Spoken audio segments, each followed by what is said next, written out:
Jalan Gunung Sahari, Raya. Sebuah ruko berlantai 4 di Gunung Sahari, Jakarta Pusat, Senin dini hari terbakar. Api berkobar nyaris membakar seluruh bagian bangunan. Banyaknya material mudah terbakar yang tersimpan membuat kobaran api semakin membesar. Api pertama kali muncul dari lantai 1 dan menyambar ke lantai lainnya. Untuk padamkan api, petugas mengerahkan 13 unit mobil pemadam ke lokasi.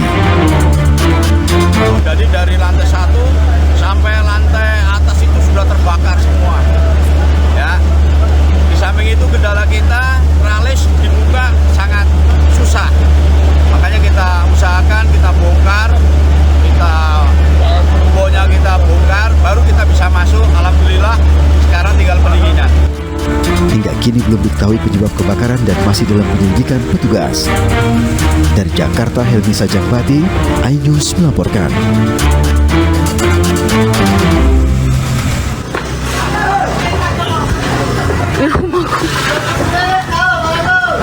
Kebakaran terjadi di permukiman warga Kecamatan Ilir Barat 2, Palembang, Sumatera Selatan pada Minggu pagi. 2 unit rumah semi permanen ludes terbakar dan seorang kakek 68 tahun pemilik rumah tewas dalam peristiwa tersebut. Diketahui api terlihat pertama kali dari rumah korban. Belum diketahui penyebab pasti kebakaran, namun diduga akibat korsleting listrik. Posisi lagi cuci piring sini adek, lihat ada api langsung teriak-teriak. Pas keluar api merahnya itu sudah tidak bisa lagi. Habis kakak pun siram-siram dari sini pun sudah tidak bisa lagi. Tapi sempat nyelamatin barang-barang tidak terpikir, yang penting ada anak-anak kecil kan yang kami memang harus jago, kami fungsikan dulu ke rumah warga. Kini peristiwa kebakaran dalam penanganan pihak kepolisian. Sementara itu jasad korban telah berada di Rumah Sakit Bayangkara, Palembang. Dari Palembang, Sumatera Selatan, Guntur, iNews melaporkan. Yang kebakaran banyak ini.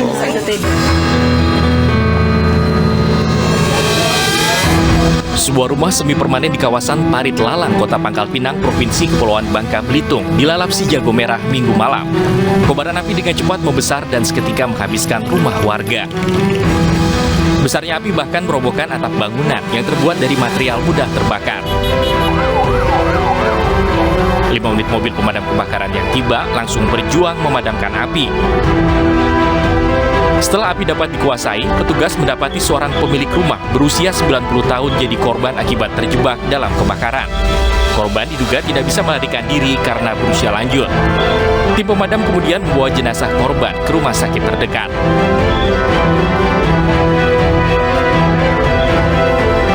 Untuk sementara ini kita belum tahu indikasi kejadian kebakarannya, tapi besar kemungkinan ini adalah arus listrik, korsleting listrik. Katanya ada korban satu lagi. Satu lagi dari informasi keluarga tadi yang kita dapat informasi, katanya ada anak kecil. Menurut mereka ada anak kecil yang penjaga yang korban yang meninggal tadi. Cuman sudah kita cari sampai malam ini belum diketahui bahwa kebakaran yang terjadi pada malam hari ini terdapat korban jiwa. Nanti kita akan minta keterangan para saksi yang mengetahui, baik penjaga rumah maupun kerabat keluarga korban.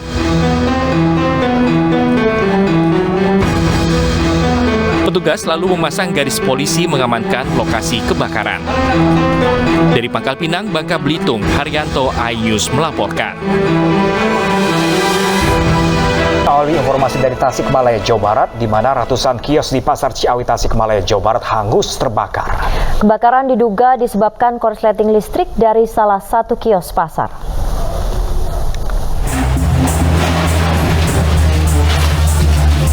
Petugas damkar gabungan pemerintah kota dan pemerintah Kabupaten Tasikmalaya berupaya memadamkan api yang menghanguskan ratusan kios di Pasar Ciawi, Tasikmalaya.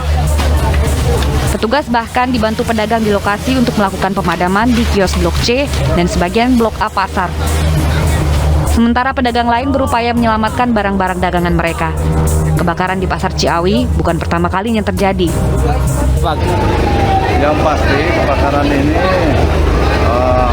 yang kesekian kali terjadi, dan saat ini masih ada 2 kios yang masih ada api. Namun demikian dari petugas berupaya terus untuk segera melakukan pemadaman. berapa kira-kira kios yang terbakar nih Pak Kabag? Sampai saat ini kami belum mendapatkan data yang pasti, ya masih dalam rangka penghitungan. Polres Tasikmalaya Kota masih menyelidiki penyebab pasti kebakaran, namun diduga akibat korsleting salah satu kios. Sementara jumlah kios pasar yang hangus terbakar masih dalam pendataan. Dari Tasikmalaya, Jawa Barat, Asep Juharyono, iNews melaporkan. Sementara itu, pemirsa, angin puting beliung menerjang jalur Pantura Cirebon, Jawa Barat pada Minggu sore. Akibatnya 1 orang meninggal dunia akibat tertimpa reruntuhan bangunan. BPBD Kabupaten Cirebon juga melaporkan sejumlah atap bangunan rusak dan pohon tumbang.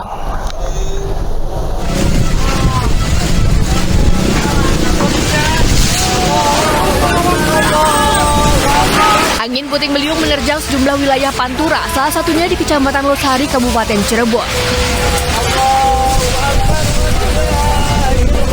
Kencangnya angin membuat warga setempat panik. Sejumlah papan reklame hingga pembatas jalan terbawa angin. BPBD Kabupaten Cirebon melaporkan sejumlah atap rumah warga rusak dan pohon tumbang akibat angin puting beliung. Tak hanya di Kecamatan Losari, hujan disertai angin kencang juga terjadi di sejumlah desa di wilayah Kabupaten Cirebon. 1 orang warga dilaporkan meninggal dunia akibat tertimpa reruntuhan toko material saat ia tengah berteduh. Ada korban kebetulan yang rumah ambruk, lokasinya di Desa Purbawinangun. Nah, proses kejadiannya ada korban ini asalnya dari Kejuden, dia pegawai kurir. Akibat pohon tumbang ini sejumlah daerah mengalami pemadaman listrik. Hingga kini petugas BPBD Kabupaten Cirebon masih melakukan pendataan dampak dari hujan deras disertai dengan angin puting beliung tersebut. Dari Cirebon, Jawa Barat, Toy Iskandar, iNews melaporkan. Lomba tarik tambang massal di Kota Makassar, Sulawesi Selatan menelan korban jiwa. 1 orang tewas, sementara itu sejumlah peserta lomba dilarikan ke rumah sakit akibat luka-luka.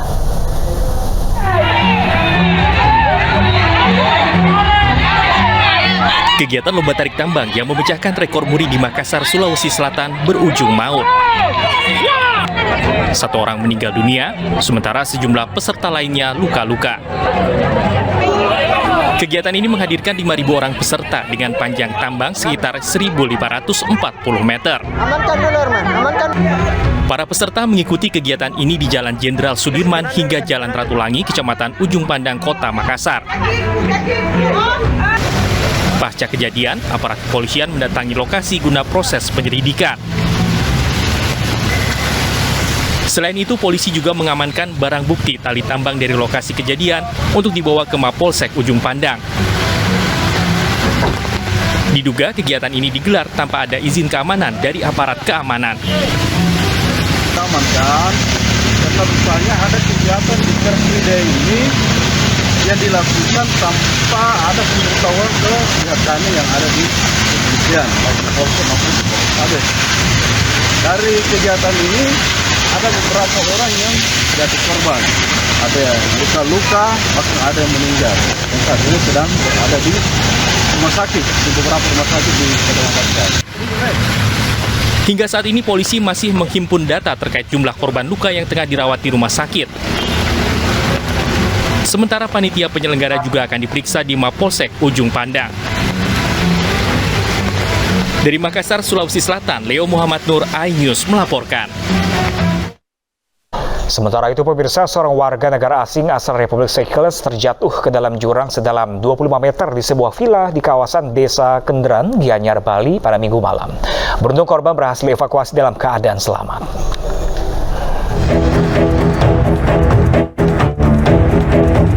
Hendak berfoto di pinggir kolam sebuah villa, seorang warga negara asing asal Republik Seychelles terjatuh ke dalam jurang setinggi 25 meter di Tegalalang, Gianyar, Bali, Minggu malam. Petugas dari BPBD yang tiba di lokasi langsung melakukan upaya evakuasi dengan menggunakan tali. Proses evakuasi berlangsung dramatis karena kondisi jurang yang cukup curam dan dalam serta pencahayaan yang kurang. Hingga Senin dini hari, petugas akhirnya dapat mengevakuasi korban dengan selamat menggunakan tandu. Sebelumnya, WNA tersebut menginap di villa bersama pasangannya. Pada saat di kamar villa, WNA yang diketahui bernama Jacob Anis, usia 37 tahun, hendak berfoto di pinggir kolam yang berlokasi di atas jurang sedalam 25 meter. Saat bersandar pada sebuah pembatas kayu, korban langsung terjatuh ke jurang. Dia jatuh karena memfoto temannya selfie di kolam. Kemudian dia bersandar pada kayu yang lapuk begitu. Nah, sehingga kayunya kemudian jatuh, dia juga ikut terjatuh ke jurang. Diduga korban mengalami patah tulang pada bagian punggung, segera dilarikan ke Rumah Sakit Kenak Medika Ubud untuk mendapatkan penanganan medis. Dari Gianyar, Bali, Ketut Catur Kusumaningrat melaporkan. Ya pemirsa, hilang keseimbangan saat mengemudi, seorang pengendara motor menabrak truk sampah yang tengah parkir di Jalan Tanjung Duren Barat 4, Kecamatan Tanjung Duren, Jakarta Barat pada Minggu malam. Dari tas pelaku ditemukan narkoba jenis ganja.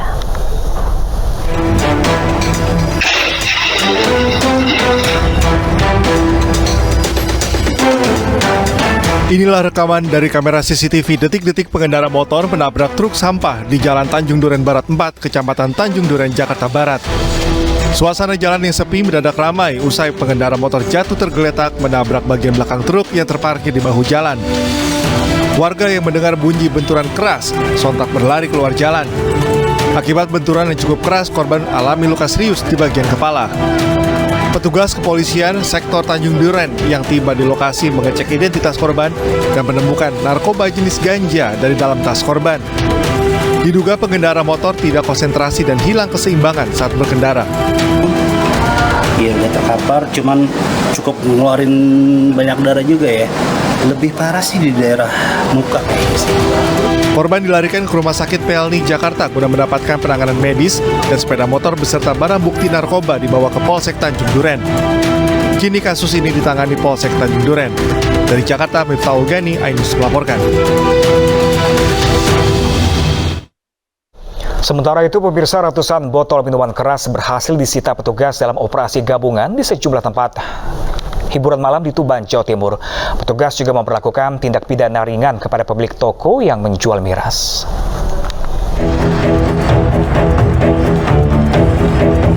Petugas gabungan terdiri dari TNI, Polri, dan Pol PP merazia tempat hiburan malam yang diduga menjadi sarang peredaran narkoba dan minuman keras.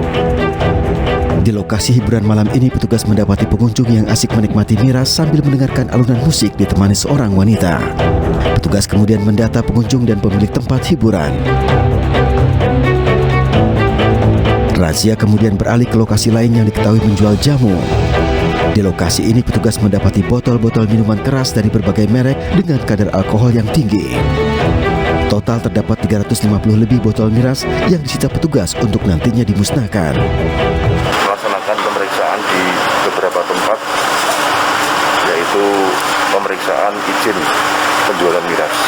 Kalau untuk hasilnya, untuk hasil yang barusan di tempat ini ya ada 358 botol minuman keras golongan A dan B yang tidak bisa menunjukkan izin penjualan. Selain berdasarkan laporan dari masyarakat, razia miras ini digelar untuk menegakkan peraturan daerah tentang pengendalian peredaran dan penjualan minuman beralkohol dan menciptakan rasa aman warga dari pengaruh minuman keras. Dari Tuban, Jawa Timur, Pipit Wibawanto, iNews melaporkan. Jelang Hari Raya Natal dan Tahun Baru, BNNP Daerah Istimewa Yogyakarta menggelar razia narkoba di sejumlah tempat hiburan malam. Razia digelar untuk memastikan DIY aman dari peredaran narkoba.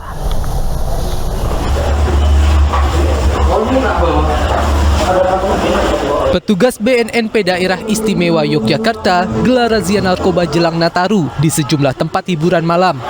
Salah satunya di rumah musik kawasan Jalan Magelang.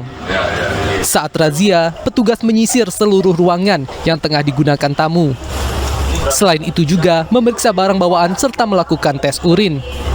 Dalam razia tersebut, satu orang diamankan karena diduga mengkonsumsi obat psikotropika. Kami telah melakukan kegiatan pemeriksaan langsung on the spot. Kita telah melakukan tes sampel terhadap 40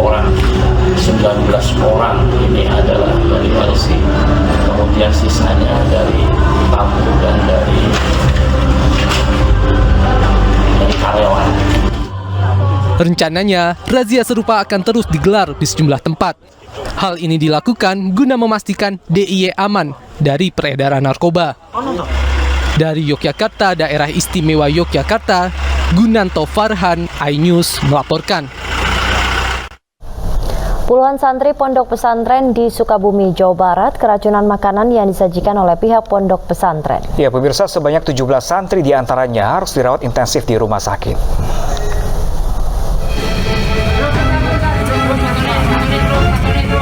Sebanyak 40 santri pondok pesantren Darul Habib di Ciambar, Sukabumi, Jawa Barat dilarikan ke rumah sakit usai keracunan lontong sayur. Peristiwa terjadi usai para santri melaksanakan kerja bakti di pondok pesantren tempat mereka belajar. Pada malam harinya puluhan santri mulai alami mual, pusing hingga lemas. 17 santri diantaranya harus menjalani perawatan intensif di Rumah Sakit Sekarwangi, Cibadak. 70 makanan yang disediakan, 40 orang yang keracunan makanan, 17 orang dibawa ke rumah sakit. Itu sering beli di sana atau gimana? Langganan, memang langganan kita. Sebelum-sebelumnya nggak pernah ada masalah, cuman kali ini ada salah penyajian. Ketika panas-panas langsung dimasukin plastik, itu ada bakteri. Penjelasan dokter seperti itu. Kami belum bisa mengizinkan pulang, nanti sesuai indikasi dokter untuk dianjurkan kembali pulang atau belum. Dari sisi administrasi kami sudah berkoordinasi dengan Dinas Kesehatan Kabupaten bahwa semua pasien ini dijamin biayanya oleh pemerintah Kabupaten Sukabumi melalui Dinas Kesehatan. Selain 17 santri yang kini masih dirawat di rumah sakit, 23 santri lainnya masih dirawat di pondok pesantren lantaran kondisinya mulai membaik. Pihak terkait juga sudah memeriksa sampel makanan di laboratorium untuk mengetahui jenis racun yang terkandung. Dari Sukabumi, Jawa Barat, Budi Setiawan, iNews melaporkan.